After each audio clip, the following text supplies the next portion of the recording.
never had a serious relationship before Jack. She's definitely my most serious relationship. Now, my parents divorced when I was 12, and I don't know how this happened, but I somehow became my mom's husband. Which is weird because I have 2 older brothers, so I don't know why I was the man of the house. But I had to make sure everything was okay. I set her alarm clock every night. As I got older, I became my mom's +1 in social situations. When I was in college, my mom and I went on trips that were way too romantic for like a mother and daughter. We went to New York City and shared frozen hot chocolate at Serendipity, and we walked arm in arm in Central Park.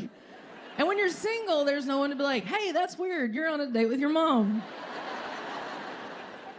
When I moved to LA, she and I went on a Christmas Caribbean cruise together. Yeah, shared a room. That's too much time with your mom.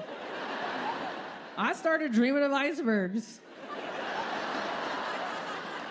I said, Mom, why don't you go out there on the ship and try to meet somebody your own age? She goes, why would I want to meet somebody when I have you? I'm like, oh my God. We are headed for a Grey Garden situation. Mom, stop talking to that squirrel. I got a break at one point from being her husband. She got a boyfriend. Yeah, they met in the newspaper, in the classified ads. No pictures. You just had to like each other's grammar. But she was a single mom of 3 kids, and she was a school teacher, so she was broke. And after date 1, she was sold on this guy. She comes home, she goes, I like him. He is rich. I said, how do you know? Because he told me. Oh, okay. Sure. She goes, I know from 3 things. I said, that's very specific. She goes, number 1, he drives a Mercedes convertible. That is rich. I said, yeah, but what year is it? Because when I was in high school, I drove a BMW, but it was 20 years old, and it was a stick shift, and it would just stall in the middle of intersections, and I would have to Fred Flintstone this car out of the intersection to keep from getting hit. When I was going down hills, sometimes the brakes would just give out, so I had to pull up the emergency brake in order to come to a complete stop. And when it rained, dirty rainwater would seep through the sunroof, so I would have to drive with my head tilted to keep from getting pink eye. I'm just saying, follow-up questions are important. She said, number 2, he has his own tanning bed. I was like... Now, for all you youngins out there, tanning beds were all the rage in the 90s. People were hopping in those things left and right. It was like the cold plunge of today. Instead of helping with circulation, it could cause cancer. But, oh, you look great in the winter. And number 3, she was the most impressed with this. She thought this was the measure of success. She says, he owns his very own industrial crushed ice machine. He is rich. She would go to his house on the weekends and take a cooler and fill it up with crushed ice, come home like she was holding a golden bounty, crushed ice for a week. I was like, dinner would be nice, but slushies it is. A couple years later, they broke up. My mom was crushed.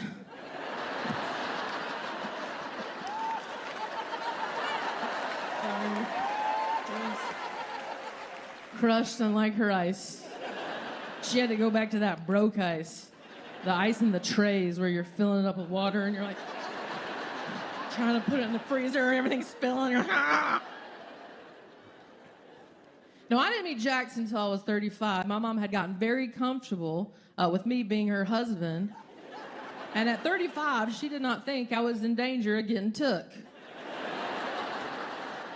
So something happened when I met Jax that I did not expect. My mom got a little jealous. Yeah, I remember if I would buy Jax something like a scarf, my mom would be like, I like scarves. I'm like, you're not my girlfriend. Their birthdays are 5 days apart, which is my nightmare. I get heart palpitations in February.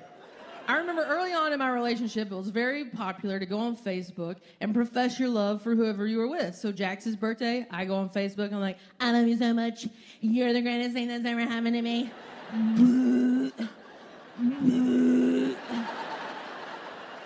I posted like 30 pictures in a collage that took 5 hours to put together. 5 days later, I call my mom. Hey, Mom, happy birthday. Thank you. Are you okay? I'm fine. Well, what are you doing? I'm on Facebook.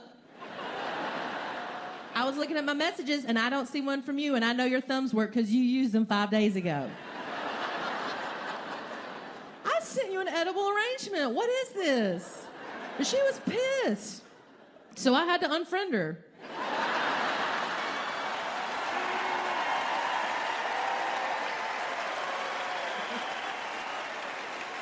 I don't know if any of you guys have ever had to break up with your mom. Awkward. Once Jax and I got married, she had another family she had to deal with. She'd get a little jealous if I spent more time with Jax's family than my family. And I was like, well, Jax's mom makes us apple pancakes. And you just asked me to borrow $500. It's just different. It's just different. But she does love Jax. She does. She just thinks that Jax stole her man. My wife is Jolene.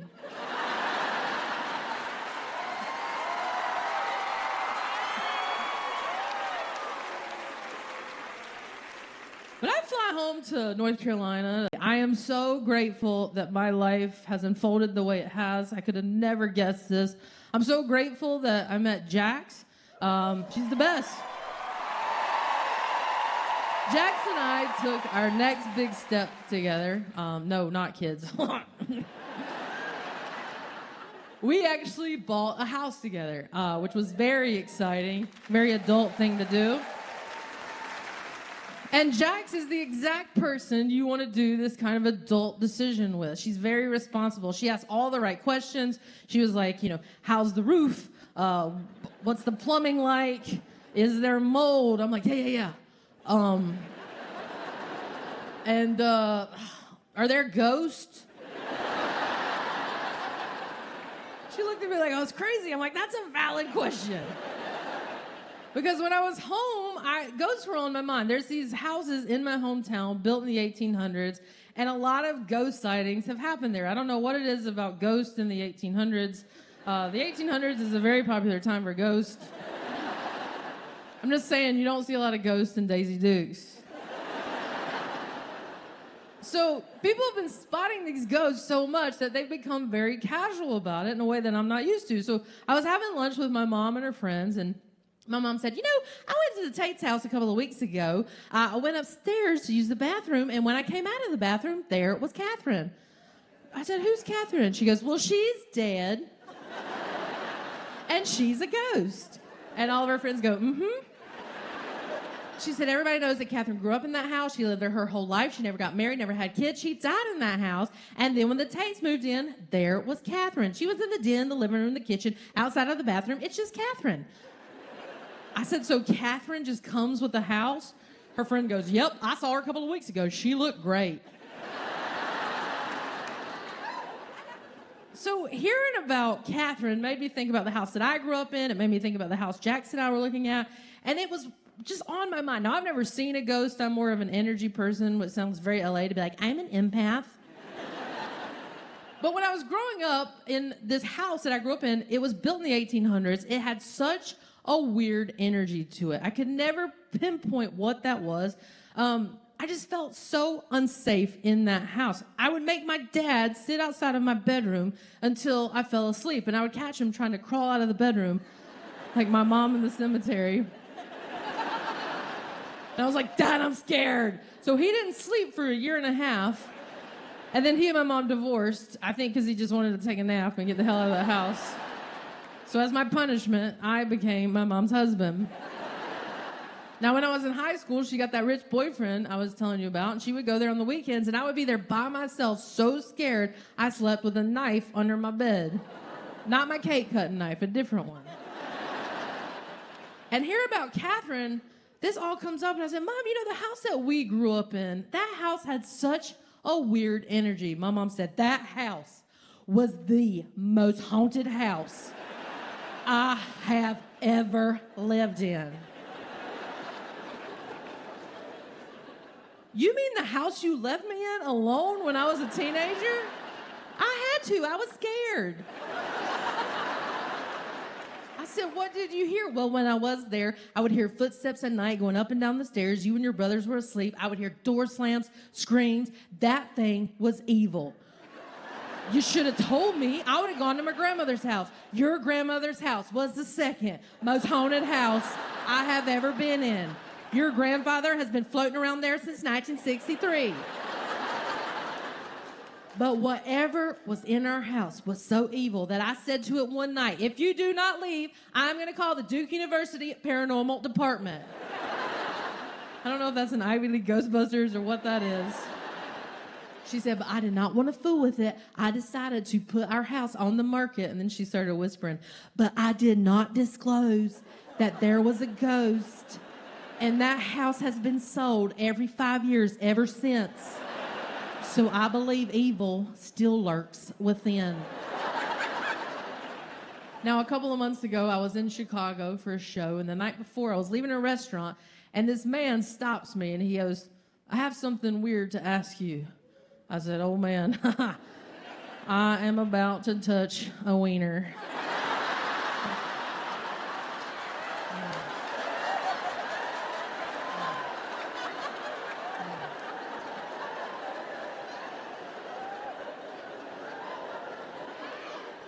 He said, I think my good friend lived in your childhood home. And he asked me the address. I said, that is my childhood home. I said, can I ask you a weird question? I said, did your friend ever say if that house was haunted? He said, my friend said that was the most haunted house he's ever lived in his entire life. And he and his family moved out after 6 years. So evil does lurk within. That's why I'm saying, if you're buying a house, do not be afraid to ask about ghosts. And if the disclosures say the roof is from 1996, there's new plumbing, oh, and Catherine will join you at the table, don't buy that house. But I'm happy to say that Jackson and I have been in this house now for over a year, and so far, no ghost. So I'm very excited about that. Thank you. You guys really get me.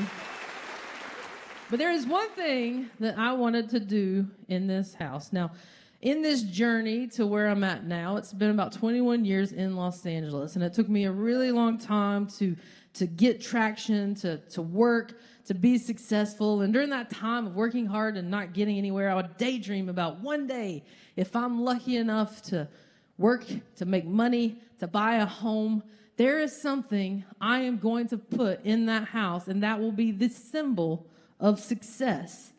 And I didn't know where this idea came from. But I will tell you guys that 6 months ago, I installed my very own industrial crushed ice machine. I made it, baby.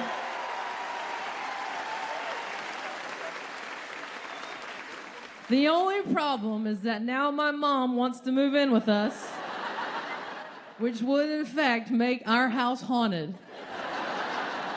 I said, why don't you just come over for slushies instead? She goes, well, I think at the very least that we should, in February, for mine and Jax's birthday, the three of us should go on a cruise. You pay. I said, Mom, I love you, but I would rather go back to the Maldives wearing Crocs, rainbow shorts, and a cutoff tee that just says dyke. That ain't happening. Thank you guys so much. Thank you for being here. Seattle, you're the best.